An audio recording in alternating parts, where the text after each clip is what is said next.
thank you for joining us. I'm Phil, and you've met Nichole. We're going to talk about getting ready for Pet Expo. We're pretty excited to do this with you. As I mentioned, Nichole is going to be speaking there, and I'm going to be joining her. I'm not going to. A lot of you, I recognize the name, so I'm not going to cover who I am. You know who I am. Nichole, as I said, is a kindred spirit and a super smart lady with a wonderful business. I will. I'm going to stop there and just say that I love her so much, but I'm going to let her introduce herself. Well, thank you. Well, thanks. When people ask me what I do, I say that I help build pet brands that people crave. So I'm a brand builder. My history is on the aesthetic creative side, both in photography and design and all kinds of other stuff. And then more recently on the marketing side, I have a master's in marketing from one of London's top business schools. But I am also co-founder of Dog is Good, which is a United States brand started in California. We're just, I think, about exactly 10 years now, actually. So I've been on the manufacturer side of it as well. I've been to all the shows. I know the drill. So coming at this presentation today and the presentations that Phil and I will be making at Global, and I'm doing a couple more as well on the main stage there, from all kinds of backgrounds, I guess. I've had my sort of paws in all parts of the pet industry. So the advice we're going to give you today is pretty comprehensive, both from me physically doing these shows. I know what it's like to pack up crates and have collapsible tables and wait for them to, deliver your crate so you can pack things up. Oh, someone says there's no sound. Is that true for everyone? Okay, someone can hear me. Cool.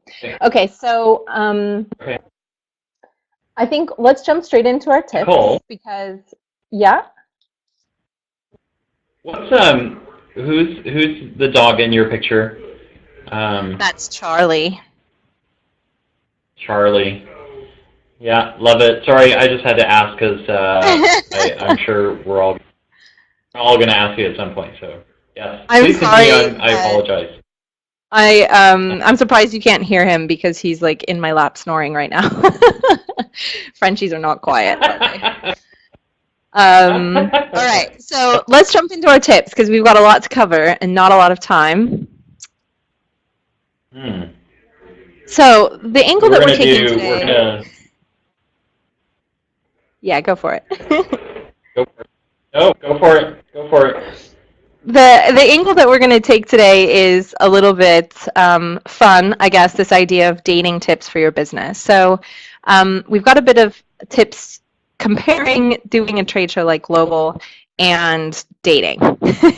Why not? So the first tip is to be a shameless flirt. I do actually mean that kind of literally. Not that you're pimping yourself out for your business, but it feels good when someone takes an interest in you. It feels good to be smiled at. So it's a really easy way to get people to start opening up, even if they're just you're standing there and you're seeing the hordes of people walk past your booth. Giving someone a smile is a really good way to invite them in without being weird or salesy. So it's also a really good way to project a really positive attitude. I think that, Nichole, this one is really neat too, because it's almost that you have to be flirty. I mean, making sure that you're there and friendly is one thing, and then maybe as you're interacting, to remove some of that overbearing burden to sell as soon as someone walks by your booth, right? And just take some of that off and be natural about just wanting to get to know people that happen to be walking by, right? Totally. Start a conversation. You can think of it like the bar. And think about, what you would say to this person if you wanted to find out more about them, rather than if you wanted to pounce on them and sell them all the stuff. So I think having that air of flirtiness is quite good, where you sort of, you lean in and you smile. And if this is not your style at all, I know a lot of my clients and a lot of petpreneurs are introverts, then A, obviously this trade show situation is your worst nightmare. And B, bring some people along who are kind of natural flirts because they're really good for business. Yeah, that's great. And then the next one. Oh, I did that. So I jumped your steps and I asked you about your dog already. You did. Oh, I see what you're doing there, Phil. Well done. Nice. Way to implement the learning right away. So my dad once told me that the easiest way to make friends was to get people talking about themselves. People love to talk about themselves, but the thing they love to talk about even more than themselves is their dog. Am I right? I'm sure a lot of you have had this experience. People pull out their cell phone, they are talking all about Fifi and Fido and telling you about their wardrobe and their health conditions. You get it all. So the key is to actually listen. This is a really good way to get them talking about stuff that is not sales related, which gets them to open up, relax, etc. But the key here is to really, really listen and to kind of take mental notes about the stuff that they're saying, and then try and bring it back to a topic that serves you, right? Because you don't want to spend your whole conversation talking about the dog and then they walk away. You really want to like bring it back to something that you can use as an in to the sales pitch. So using their name, using their dog's names, you know, something like they've just told you about Fifi and Fido and you're like, oh, you know, that's really interesting because this product that we sell would be perfect for Fifi's skin condition. Like, you wouldn't even believe how great it is. And your customers, once they use it once, they're going to come back and buy it for the rest of their life because it works so well. Can I give you a free sample? You can try it with Fifi and let me know what you think. Boom. Natural. They feel listened to. They're interested. And it also gives them ways that they can sell your product on to their clients, you know, to their customers, because you're kind of setting the tone of how to work it in there. Does that make sense? Nichole, the other thing I think that struck me when I was reading this is the ability to take that person, and whether you wind up turning them into a lead and converting them to a sale, is being able to take what they tell you about Fifi and Fido and also using it as consumer research for yourself, right? So whether it's a skin condition or even, you know, their at-home behaviors, right? Like, I come home from work and the first thing I do is I take Fifi or Fido out for a walk or whatever. Like, those things can convert into behavior that you can leverage to be able to learn more about your business and your consumers, right? Totally. And that's, you know, one of the things I talk about all the time, because I really push the concept of a content marketing strategy, is that when you're writing content or when you're writing copy just for like your website or for your social media, you want to speak very, very, very, very specifically to the people that you're trying to target. So having, you know, Fifi and Fido's story and knowing that this is what they do is something you can actually use in your marketing to say, when you get home from work and you take Fifi for that walk, because you know your customers are actually doing that. And okay, so, you know, maybe only 20% of your customers actually go to work and come home and walk their dog right after, but it'll resonate with them. They'll understand and they'll appreciate that you're stepping inside their lifestyle. So yeah, that's a really great point, Phil. Love it. I love it. Let's see here. Okay, this is so important, and there is a lot of robot action going on at sales events like Global. I cannot tell you how many booths I've walked by or overheard these like robotic conversations. And what's worse, you're like giving the pitch to one customer, and you know you've got a couple of other people waiting in the booth to get the pitch, and you know, repeat the exact same thing to the next person and the next person. And it feels so hollow and boring and unpersonal. So kind of going along with what I said before about the dog, look for ways to customize your pitch every time. So the person waiting doesn't hear the exact same thing that the person before them heard, because that's a really easy way to just really quickly turn people off and feel like you're a sales robot, and nobody likes that. I think in there too is, you know, some of you have said that you've got a team going or whatever. And I think one of the things I was thinking about that is just being able to pre-assign roles, on the team. So if you've got people who are out flirting or gathering intelligence, what are your roles, and how do you know when to come in and help them out, right? So when does one of your teammates also signal that, hey, you know what, this guy's ready to make a sale, and maybe that's, if you're not the flirty person, are you the person that comes in and kind of takes over and helps with the more technical stuff, right? So things like that help. That's what I thought of too when you said combos as well, is not only just like your own pitches and how you vary them, but also how you leverage your team so you're not all doing the same thing and you don't have any gaps. Totally. That's a great point. Making really good use of your team is obviously a fantastic strategy. And yeah, I kind of like to think of it as that 1-2 punch, that you have sort of, the technical, really hardcore features and benefits stuff, and then you have the super, flirty, personality-driven relationship person who will stand there and talk to the person about their dog all day while the other technical person moves on to take more sales. Yeah, great point. Utilizing this natural skills your team has, like on a total side tangent, if you have a wonderful millennial in your team who is on social media all the time, have them be on social media all the time at the hall, assuming you can get Wi-Fi, which is often a problem. But utilize what comes naturally to your team members to kind of make this stuff work. And regardless, having those solid combos, like you said, is great. And then, giving them to the people who it's not going to feel like pulling teeth to actually carry them out is also, yeah, great point. I love it. I love it. Let's see here. And then play the field. So this is, oh my gosh, right? Like great big trade show. Super Zoo had like 1 million people there, and then Global Pet will be the same, right? Yeah, this Global Pet is, and I heard from a very reliable source that they've added an additional 500 booths this year. 500, like, I don't know if that's true. I haven't verified that.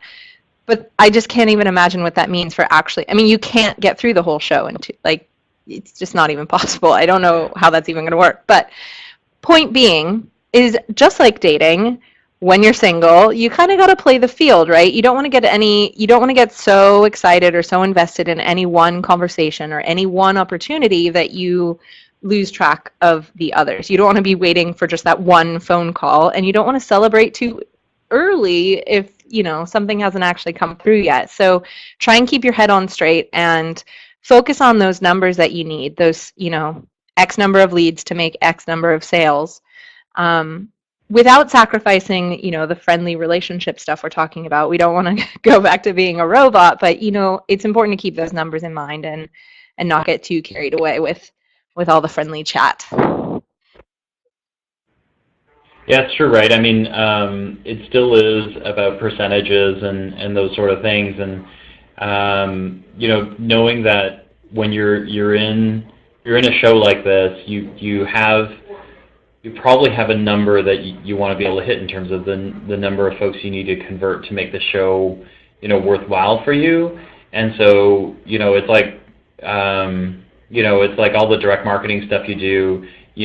Kind of redemption rates that you get, and so I think this one, Nichole's bang on. Like you need to make sure that you fill that funnel so that you get the numbers you need. Absolutely, and this next point has to do with that, which is all about getting their contact information. So I know this one's kind of obvious, and you're not actually getting the digits like you would be if like someone you wanted to go on a date with. But it's scanning their badge, getting their email, trying to get them to join your social media accounts while you're in the booth. And it's Orlando, in Super Zoo, it's Vegas, so there's always an after party. There's always more hope for connecting, but you really want to get it right there. Just get some way to get back in touch with them, because that gives you that opportunity to keep building that relationship and answer their objections, and really snag them, especially with a show like this that is so big. It's difficult to get through. People are in a hurry. They don't want to spend the time to get to know you or your product. So yeah, you gotta get some sort of contact information as quickly as you can, even if it's just a business card. The other thing I want to say about that is that we had this great segment, Dog is Good, which was this is like really archaic but works totally, is we'd have index cards, and we would like staple a business card to an index card and just put like A, B, or C on it, so we knew how warm the lead was when we went to follow them up, and we would obviously do the A's first. So that's another sort of like filtering thing. So that's kind of neat. So I mean that fits right in that space of having a 1-2 punch combo as well, right? Is that you meet these folks, you qualify them somehow with the team that you've got, and then once you get the digits, you're still qualifying, right? So you know, because your funnel, if you did it right, your funnel should be huge, and so this way you can get the digits and qualify these people and continue to do that until you convert to a sale. Absolutely. And to know what you need to say to them when you get on the phone, to know whether they're going to be ready to take an order, or whether they need more education or convincing or samples or whatever. Carlene asked if we recommended the scanner. They're expensive, I know, but we've done with and without. The nice thing about them is they're so fast, and a lot of people will actually push their badge towards you and say, "Scan my badge."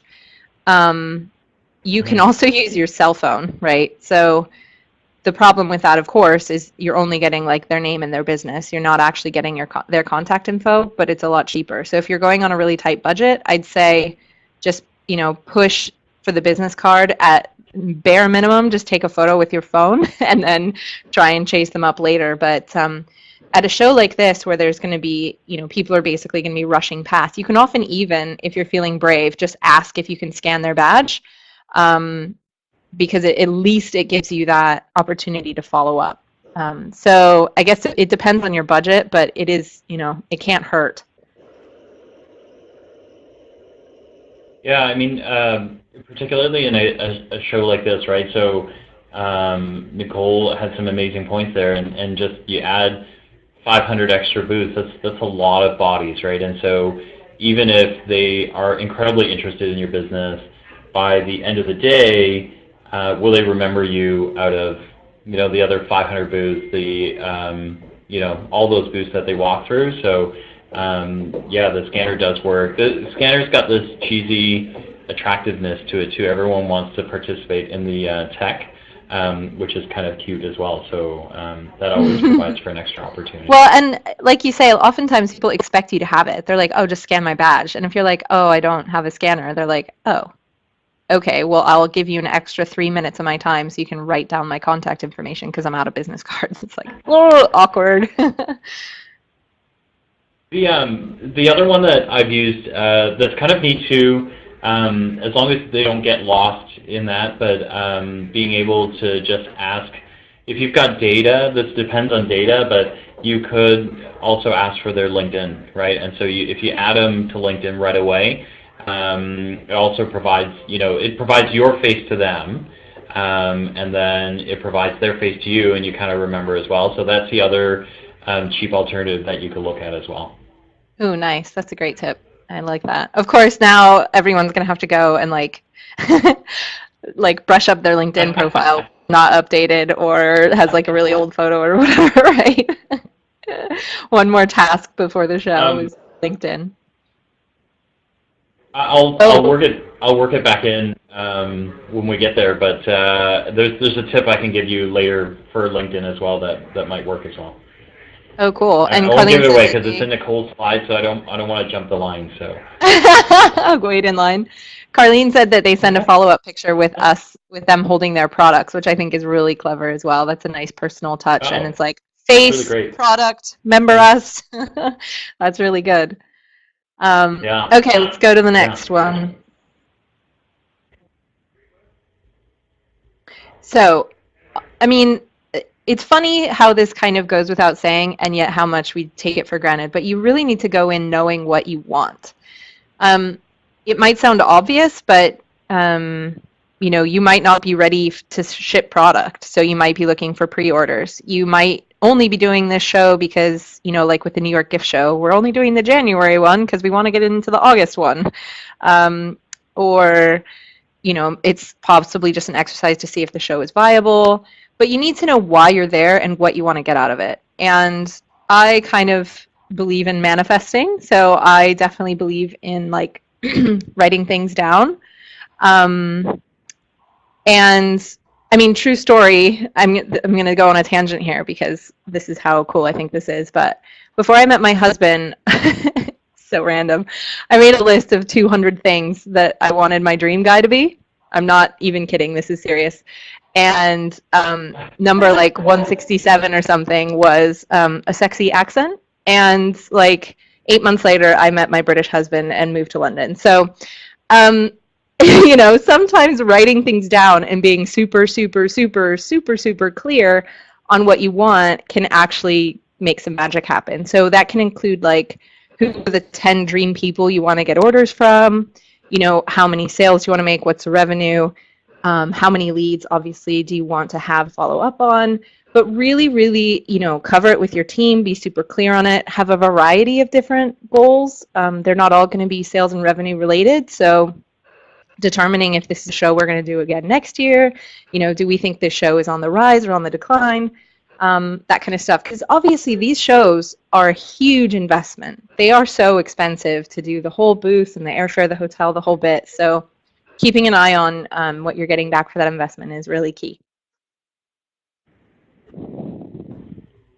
Yeah, I like that. It is one of those things that you do. You know, it's along with all those other things of how many folks you want in your funnel, right? So if that's what you need, right? Because we did say funnel, but if you need that, then you should be qualifying those. And oh my gosh, right? The expenses are one thing, and then the show stress, right? So the number of folks that I talked to, even on this call, that you know, we were set to meet, and then I've gotten, you know, a million of these where it's just like, look, I would love to have a coffee with you, but my stuff didn't show up. My my booth isn't here. I'm not sure when it's coming. You know, all of those things that go into making sure that you're being deliberate about whether you should be here and all those sorts of things. Totally. And the other thing about like writing down what you want to get out of the show, and this is really important, is you get to celebrate when you get back and you achieved your goals. So people who perform at their peak performers, they don't just track, you know, kind of where they're going, where they're headed, and how where they're at right now compared to where they're headed. They also look back to see how far they've come, and that allows you to stay in the right mindset, which keeps you, you know, present in where you are, acknowledging where you've been, and not getting all stressed and freaking out because you know, didn't hit the mark by 2 or whatever. It allows you to really you know, kind of that whole what gets measured gets improved thing, but it does allow you not only to sort of measure and improve, but it allows you to celebrate your wins, which is a really, really important part of growing and performing well. And it's also really good for your team to kind of acknowledge the good stuff, even if it's, you know, little good stuff, little wins. If someone performed extremely well, if the team just had a really great time, if they managed to like have the costs for the show, whatever it is, just find reasons to celebrate your achievements there, because it is a lot of work and it is a lot of stress and it is a lot of cost, and to get people to want to keep going, you have to make it a little fun. All right.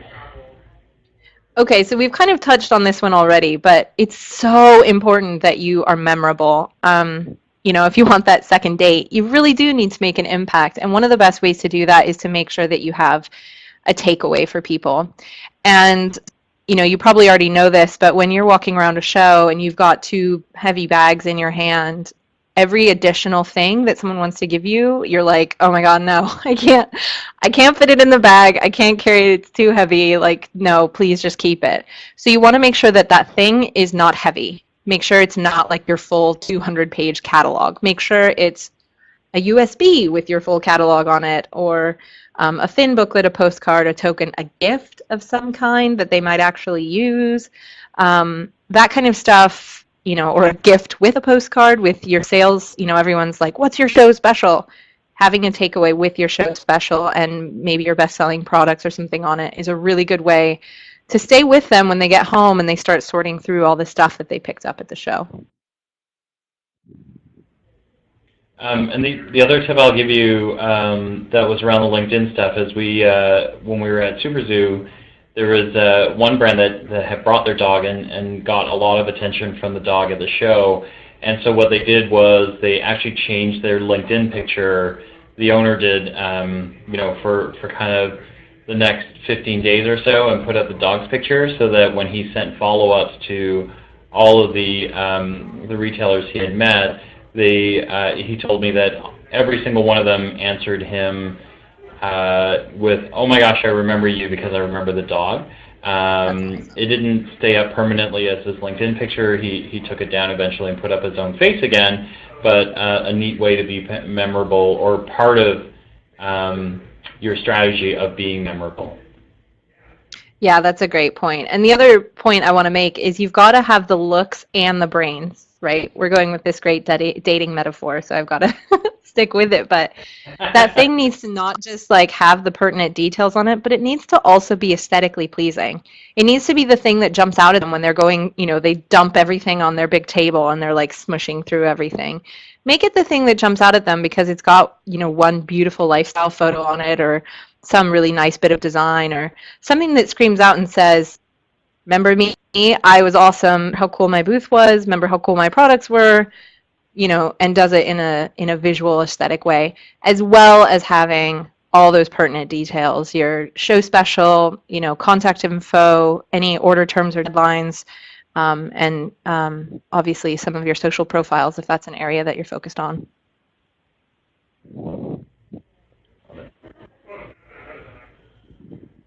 Awesome. Okay, so a couple just sort of, finishing touches. You want to primp before the show, right? So you want to prepare. I don't even need to tell you this. I know you know it, but the thing about preparation that is helpful, in addition to like making sure you have more zip ties than you think you would ever need, because you always need more, and a pair of scissors and like paper towels. I don't know. It's the most random things you need when you're setting up your booth, but is the way you feel because you spent the time preparing. So a lot of the important stuff is the energy that you feel like has been invested in the preparation. So then you can like relax. It's like you're not going to have that moment where you're like sitting in the car like, "Oh my God, I forgot the thing." The energy is really important in order to make sure that you feel like you've done it, it's all good, and allows you to really focus on the job on the day when you're there. So the next tip is to be a gentleman, or a lady, whatever you identify yourself as, because the funny thing about these events is that your customers and colleagues are everywhere. Like, not just in the hotel and not just in the venue, but like in the whole town, right? Everyone in the bathroom, in the parking lot, standing in line for that like gross overpriced sandwich that you have for 3 days in a row for lunch, like they're everywhere. And especially if like you're wearing the name of your company on your body or it's on your car, you need to watch it with the road rage and like being grumpy because, you're having a blood sugar crash or whatever, because we always do. So really watch yourself and make sure that even when you think there's no one around or no one watching, you are really being polite, courteous, pleasant, treating it like, you're there with your teammates and really supporting each other, rather than getting easily stressed out because of something small, which is obviously very easy to do and to happen at these events. That's probably the toughest part about the event, right? Everything else is like a mental logistical exercise or a logistical exercise, but this part is a full mental game. It's that, we all talk about being on all the time, and the only time that you're not on is that moment when you literally close the door in your hotel room, and then you can kind of slouch in the couch and take a deep breath, but it's a full day of being on, right? And it's a full 3 days of being on. Totally. Absolutely. It's exhausting, but you have to just remember that the walls have eyes. And so the third one is you don't want to kiss and tell, right? So when you're working on your sales pitches, when you're trying to incorporate case studies, when you're trying to impress your potential client with the success of your past clients. You want to be really sensitive to not sharing the details of that person's business or their orders or anything that might be make them uncomfortable, because in the end, they might be competitors and it's just not cool. So it is important to tell stories. It is important to use case studies, but just be cognizant of the fact that, keeping people's sort of private details to yourself is important. And it's funny, the things, obviously we're not sharing the details, but it's funny what people can consider private. So just try and keep out as many details as you can. There's a great comment in here. It's amazing the competitor information you can learn from the guy sitting in front of you on the train on the way to the show. That's so true. I've had that in the airport and in the bus, where you're like, oh, these people are going to the show. Absolutely. So, and I have one more sort of bonus tip that's just between you and me, which I know everyone here can probably relate to, which is to develop a very finely tuned crazy filter. I know you know what I mean, but you want to recognize the signs early of people who are not right for your business, or people who are going to take way more time than they're worth, people who are just going to be a headache from the start and forever. They're the ones who are going to ask for a refund or have you ship a product 3 times because they say they never received it or whatever. We've all done business with these people. But once you've had a few of these experiences, learn to identify them like a mile away. And so you want to be polite, you want to be nice, but you want to shut that baby down. Like, you want to move on as quickly as possible. Stay away from the crazy. And you got to just trust your gut on that. If something feels weird or awkward, again, be polite and slowly back away. Really, it's never, ever, ever, ever, ever worth it. No matter what is being promised to you, stay away from the crazy.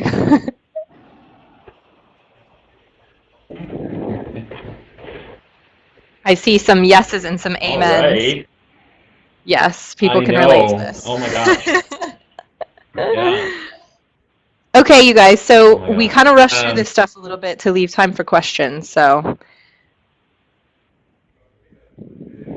Well, if you guys are typing in questions, what we will say is we'll remind you we're going to be at Global Pet. We'll be at Super Zoo too, but we're talking about Global Pet. But we're going to be at Global Pet summer, Phil. And I know, I'm getting ahead of myself. But Nichole's going to be there in center stage, and then I'm going to join her for some telling the future stuff, which is super cool. So come see us for sure. I'm going to be on the main stage at 9:30, 12:30, and 2, and then Phil and I are going to be together at that 2 o'clock one. We've got some really interesting topics. The 9:30 one is 10 quick marketing hacks for pet brands. That one is crazy, crazy full of good stuff. It's also an article in Pet Age. I'm not sure if it's in their regular magazine or if it's in the dailies for the show, but that you want to look for that, because that's going to be, it's so chock full of stuff, and the presentation of it is only 15 minutes, so I'm not going to be able to say nearly enough then. And then there's, I think they're 90 minutes, the 12:30 and 2 o'clock one. The 12:30 one is all about how to get demand, profit, and influence in your business. It's some secret, good, awesome stuff that comes direct from my new book, which I'm hoping to get pre-release copies for at Global. So if you see me, you might just get a free copy. So definitely stopping by. And then the 2 o'clock one, we're super excited about this, aren't we, Phil? Like, this is like game-changing, super exciting stuff. Do you want to talk about it? Yeah. Well, I think essentially we're gonna try and help you tell the future a little bit. We're going to talk about pets and pet parenthood. And what's to come, like how to spot trends and how to see what's to come. Did I miss anything, Nick? No, I think that's exactly right. And we're talking about kind of the really kind of almost scientific details of what is a pet parent and who are they,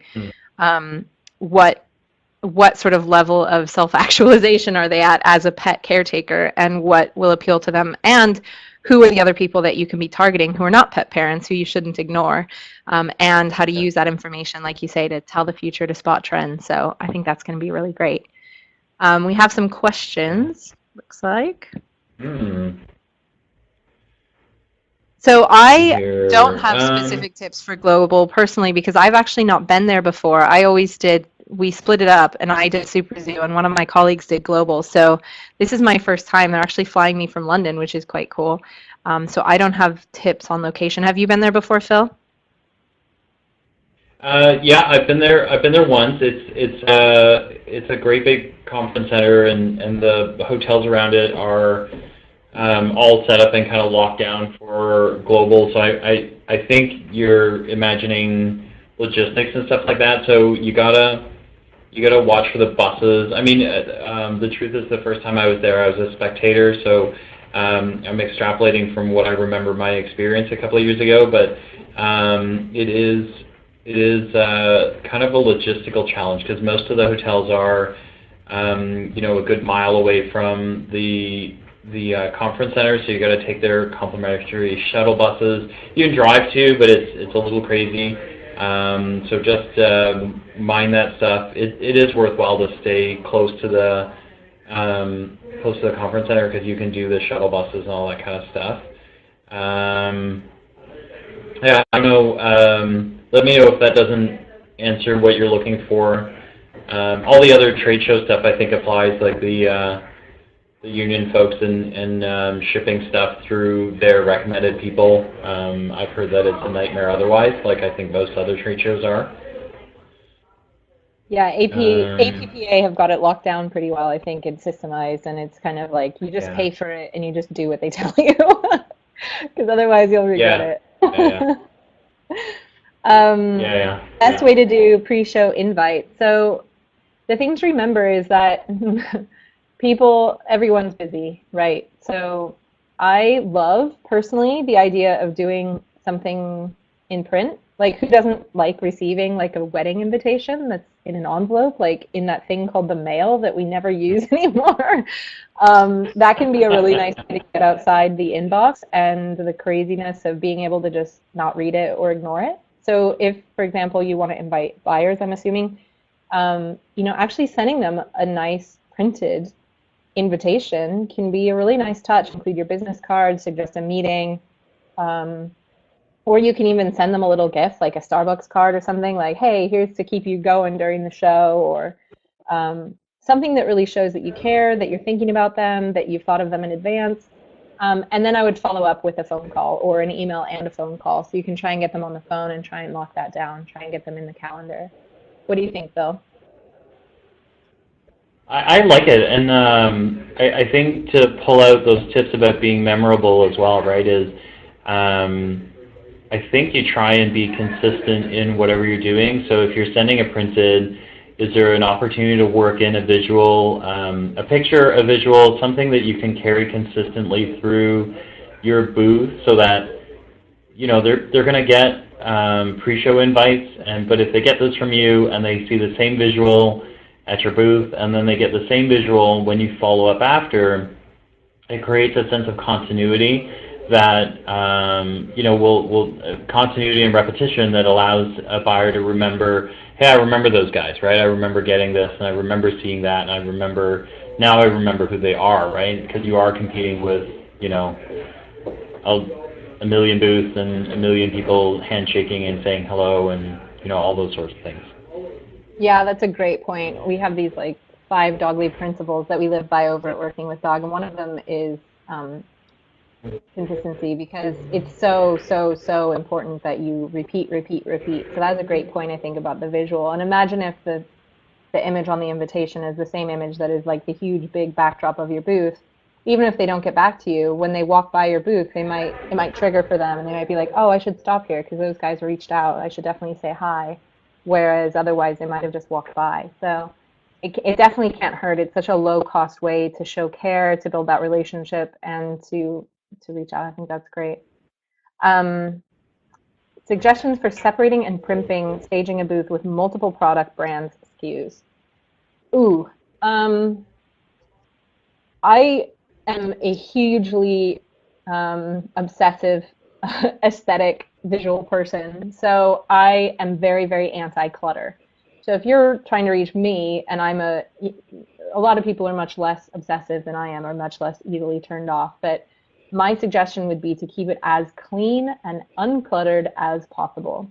This is tricky because depending on your budget for your booth and depending on the logistics that you're working with in terms of whether you're shipping a crate or bringing it in yourself or whether you're renting, sometimes it's really hard to be able to pull off making it clean and uncluttered. The best ones I've seen are quite custom in terms of setup. They have, like a solid white wall with a single shelf with like product, product, product, product on the shelf.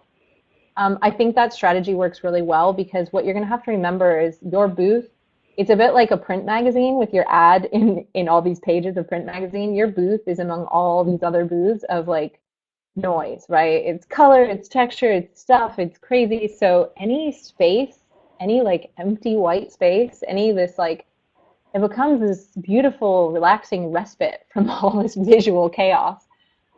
So especially if you're trying to really draw attention to a lot of different things, making the booth as simple and clean and sophisticated and elegant as you can, and letting those products just steal the show, maybe with like one really big, beautiful lifestyle image or some beautiful branding, if you've got that as a driver so they remember, can be a really, really effective way.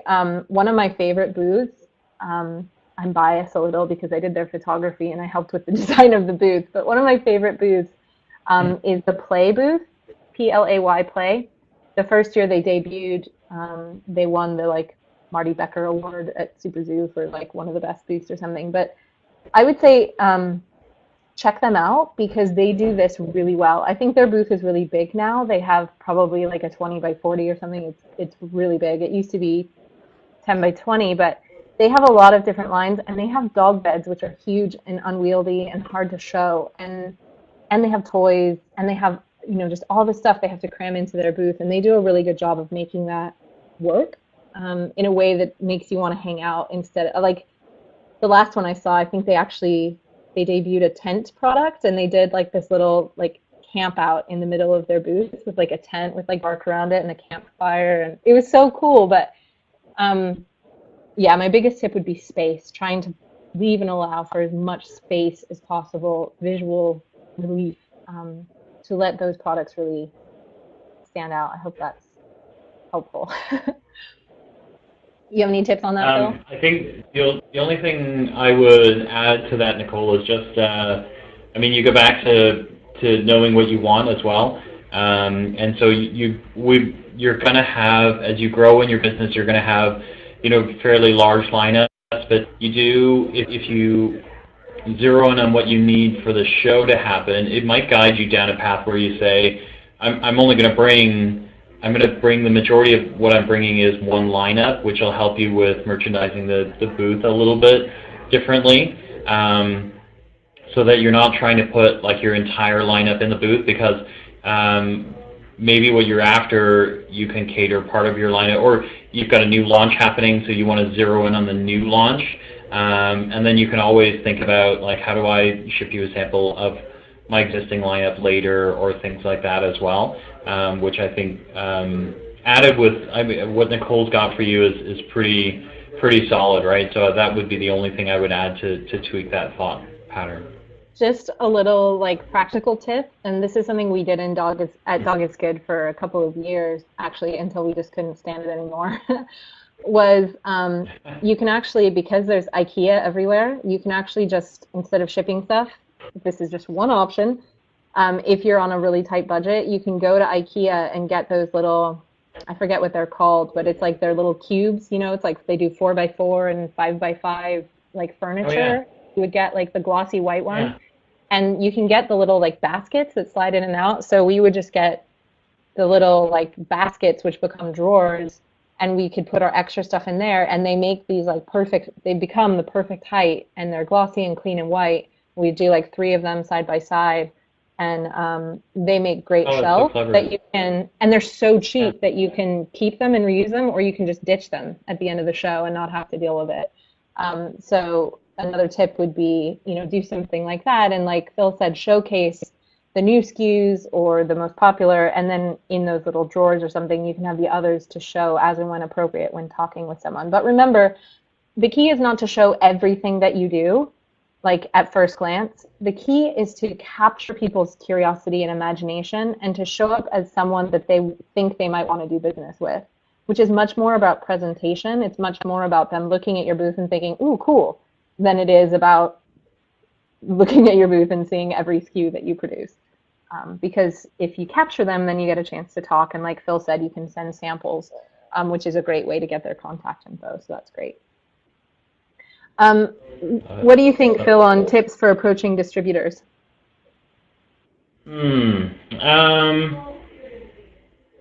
So a couple of things here. I think you want to think about, again, it's about knowing what you want. If you're approaching distributors at the show, I would spend the time qualifying them, using those instincts and knowing whether they feel right for your business. All those sort of things you've got to do. Distributors are always looking for new brands, and I mean, that's their lifeblood. So you have to find the right one that's for you. It's not the other way around. Some distributors play an offensive game and they'll say, we pick you.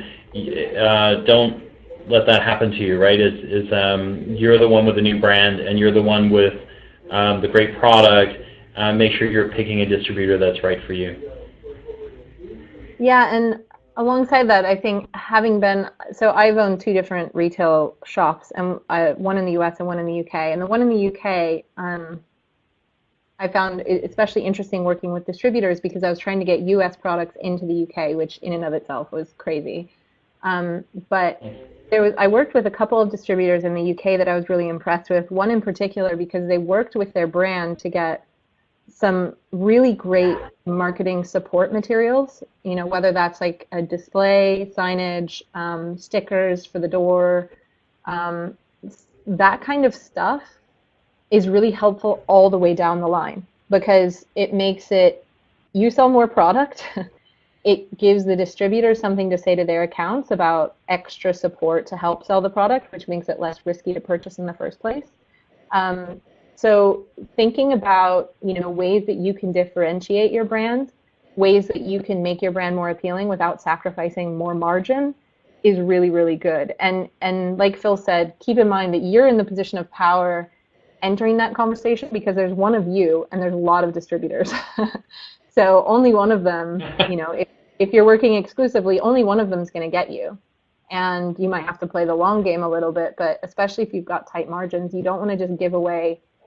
You don't want to just go for the first offer, probably. You want to make sure that the distributor that you're working with is going to treat your clients well and represent the brand well, because that can literally make or break your brand. If they're out there, causing problems, that reputation gets passed directly on to you. There's nothing you can do about it.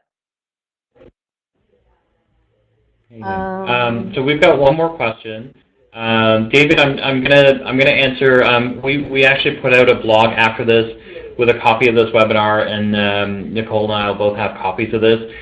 So we'll make sure that you get a copy so your team can listen to it or jump into the Hubba blog. Carlene, what do you think about Carlene's question, Nichole, about a new section versus paying for a corner? So sorry, Carlene, I thought you meant how you get to and from the show, but that actually makes a lot more sense that you're after like show location. Location in the show, yeah. Inside the show.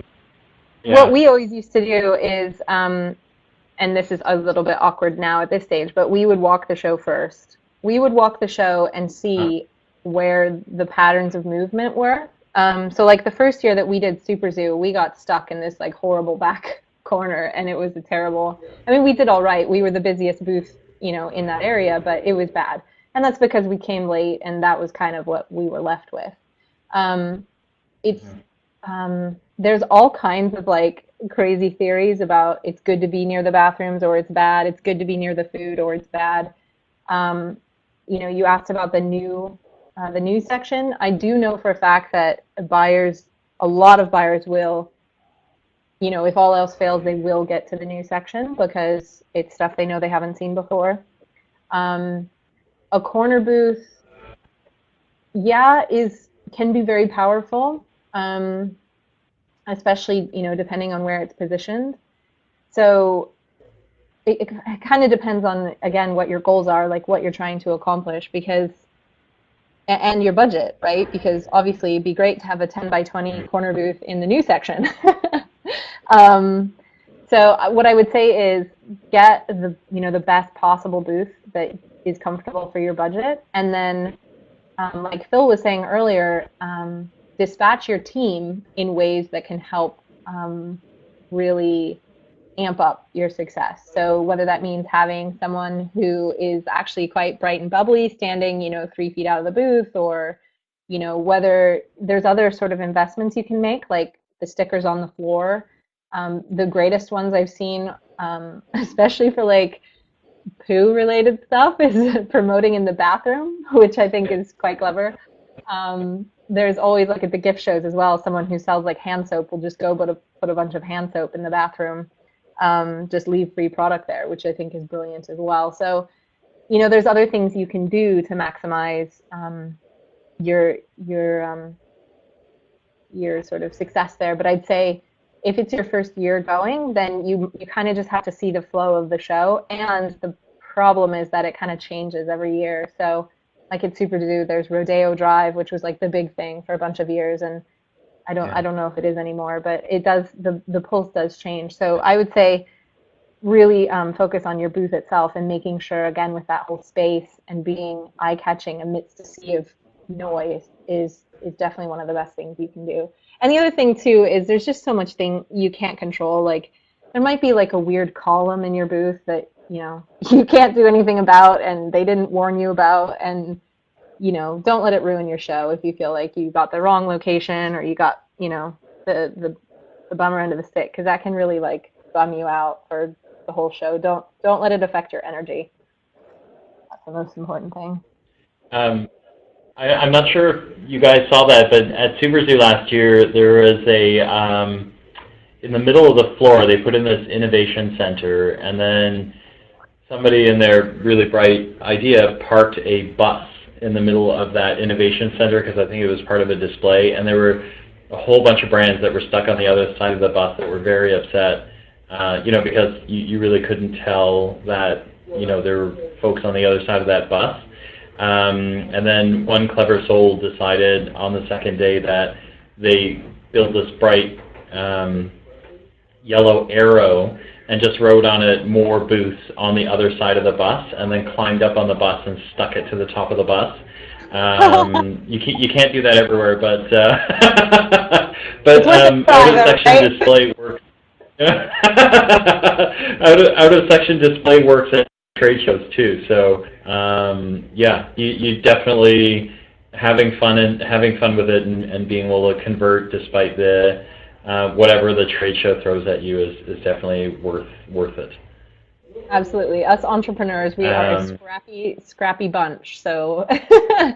Do what you got to do, right? Yeah. So that's it for us today. We thank you for joining us today. We are at our noon cutoff, and we always promise to get you out on time. So thank you for joining us. Thank you to Nichole, who is working with Dog, for being here and being our wise sage about how to get ready for Global Pet. Everything's up on the screen. Nichole, do you want to tell folks where to find you and all that kind of stuff? Yeah, sure. So you can find me on Twitter, Facebook, Instagram at Working with Dog. And we have this great website, workingwithdog.com, which is an online community where petpreneurs join to engage and build a brand. So if you're interested in building more than just a business and actually getting a bit more demand, a bit more profit, a bit more influence, then you should come on over and check it out. Love it. Thank you for joining us, Nichole, as always. So excited that you're on here.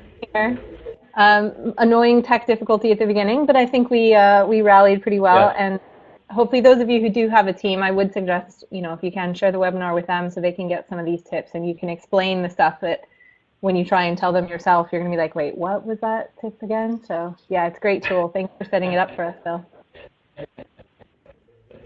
Great. Thanks, guys. Have a great day. Yeah, bye. Bye.